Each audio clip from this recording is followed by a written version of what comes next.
నమస్కారం. ఈరోజు మన సోర్సెస్ ఆధారంగా ఒక ఆసక్తికరమైన అంశంలోకి లోతుగా వెళ్దాం. జెనరేటివ్ ఏఐ యాప్స్ డెవలప్ చేయాలంటే పెద్ద మ్యాథ్స్ జీనియస్ అవ్వాలనో లేదా 10 ఏళ్ల కోడింగ్ అనుభవం ఉండాలనో చాలామంది అనుకుంటారు కదా. కానీ అసలు నిజం వేరే ఉంది. అవును. ఈరోజు మన విశ్లేషణ ప్రధాన ఉద్దేశం కూడా అదే. హ్మ్, అసలు ఈ జెన్ ఏఐ నేర్చుకోవడానికి అసలైన పైథాన్ బేసిక్స్ ఎలా పునాది వేస్తాయో మనం తెలుసుకోబోతున్నాం. సరే, దీన్ని కాస్త విడదీసి చూద్దాం. మన ముందున్న ఈ డాక్యుమెంట్ చూస్తుంటే జెనరేటివ్ ఏఐకి పైథాన్ ఒక ఆయువు పట్టు లాంటిది అని స్పష్టంగా అర్థమవుతోంది. దీని సింటాక్స్ ఇంచుమించుగా ఇంగ్లీష్ చదివినట్లే ఉంటుంది. నిజమే. ఇక్కడ ఆకట్టుకునే విషయం ఏమిటంటే పెద్దగా కోడింగ్ బ్యాక్గ్రౌండ్ లేకపోయినా సరే లేటెస్ట్ పైథాన్ వర్షన్స్ అంటే 3.13 లేదా 3.14 వాడి మోడల్స్తో ఈజీగా ఇంటరాక్ట్ అవ్వచ్చు. ఓహో, అంటే వందల కొద్ది లైన్ల కోడ్ రాయాల్సిన అవసరం లేదా? ఖచ్చితంగా లేదండి. కేవలం కొన్ని లైన్ల స్క్రిప్ట్తోనే మనం ఏఐకి సూచనలు ఇవ్వచ్చు. పైథాన్ ఎకోసిస్టమ్ అంత పవర్ఫుల్గా మారింది. అంటే ఇదొక రకంగా మనం చిన్నప్పుడు ఆడుకునే ఫిల్ ఇన్ ది బ్లాంక్స్ ఆటలాంటిదేమో అనిపిస్తోంది. ఈ డాక్యుమెంట్స్లో ఎఫ్ స్ట్రింగ్స్ వాడి టెక్స్ట్ని డైనమిక్గా మార్చడం గురించి ఒక పాయింట్ ఉంది కదా.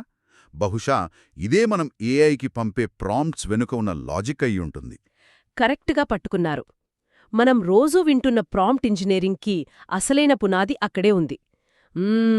ఎఫ్ స్ట్రింగ్స్ ద్వారానే మనం యూజర్ ఇచ్చిన డేటాను ప్రాంప్ట్ లోపలికి పంపిస్తాము. దీనికి తోడుగా ఫంక్షన్స్ మరియు వాటి డిఫాల్ట్ పారామీటర్స్ కూడా వాడతాం కదా.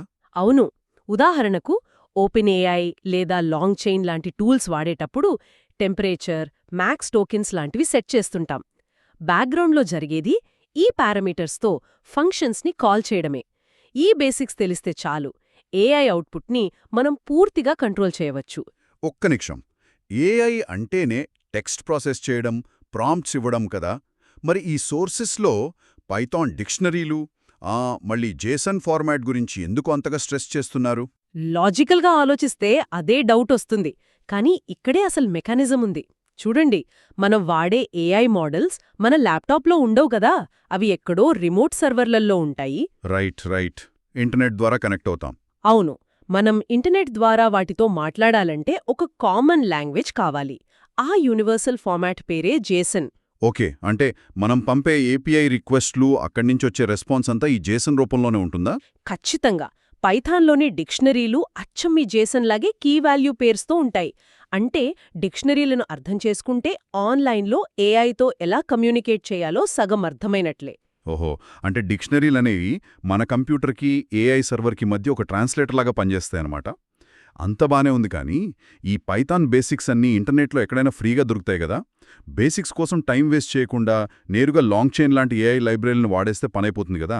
చాలా మంది కొత్తగా నేర్చుకునేవారు చేసే పెద్ద తప్పు ఇదే. దీన్నే ట్యూటోరియల్ హెల్ అంటారు. ఫంక్షన్స్, డిక్షనరీలపై పట్టు లేకుండా నేరుగా లైబ్రరీలకు వెళ్తే ఎర్రర్ వచ్చినప్పుడు ఎక్కడ తప్పు జరిగిందో అర్థం కాక మధ్యలోనే ఆగిపోతారు. అవును, అది చాలా ఫ్రస్ట్రేటింగ్గా ఉంటుంది. మరి దీనిని ఎలా అధిగమించాలి? అందుకే ఈ సోర్సెస్ ఒక క్రమపద్ధతిలో నేర్చుకోవాలని సూచిస్తున్నాయి. ఇక్కడే నరేష్ ఐటీ లాంటి సంస్థలు అందించే Python and full stack Python మరియు Gen AI software training programs గురించి ప్రస్తావన వచ్చింది. అంటే వాళ్ళు కేవలం సింటాక్స్ చెప్పి వదిలేరా? లేదండి. ఏ టాపిక్ తర్వాత ఏది నేర్చుకోవాలి, రియల్ టైమ్ ఇండస్ట్రీ ప్రాజెక్ట్స్ ఎలా చేయాలి అనే ఒక స్ట్రక్చర్ ఇస్తారు. నిపుణులైన శిక్షకులు ఈ లెర్నింగ్ సెషన్స్ ద్వారా బేసిక్స్ మిస్ అవ్వకుండా ప్రాక్టికల్గా ఏఐ అప్లికేషన్స్ బిల్డ్ చేయడం నేర్పిస్తారు. కాబట్టి వీటన్నింటి అర్థమేమిటంటే జనరేటివ్ ఏఐతో అద్భుతాలు సృష్టించడానికి మనకు కాంప్లెక్స్ అల్గారిథమ్స్ రానవసరం లేదు.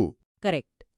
కేవలం లూప్స్, వేరియబుల్స్, ఫంక్షన్స్, ముఖ్యంగా డిక్షనరీలు లాంటి బేసిక్స్ వస్తే చాలు. వాటిని కరెక్ట్గా వాడటం తెలిస్తే ఎవరైనా సరే ఏఐతో ఈజీగా ఇంటరాక్ట్ అవ్వొచ్చు. అద్భుతం. ఈ విశ్లేషణలో పైథాన్ అనేది ఏఐ మోడల్స్తో మాట్లాడటానికి ఒక పవర్ఫుల్ వారధి అని స్పష్టంగా అర్థమైంది. అవును. అయితే ముగించే ముందు ఒక ఆసక్తికరమైన ఆలోచన. భవిష్యత్తులో అదే జెనరేటివ్ ఏఐ తనంతట తానే ఏ తప్పులూ లేకుండా వందల కొద్ది లైన్ల పర్ఫెక్ట్ పైథాన్ కోడ్ రాయడం మొదలు పెడితే అప్పుడు మనం నేర్చుకుంటున్న ఈ బేసిక్స్ పాత్ర ఎలా మారుతుంది? డెవలపర్స్గా మన బాధ్యత ఎక్కడికెళ్తుంది? ఇది నిజంగా ఆలోచించాల్సిన విషయమే. నిజంగానే ఇది చాలా లోతైన ఆలోచన. ఈ ప్రశ్నతోనే మన విశ్లేషణను ముగిద్దాం. మళ్ళీ మరో ఆసక్తికరమైన అంశంతో కలుద్దాం.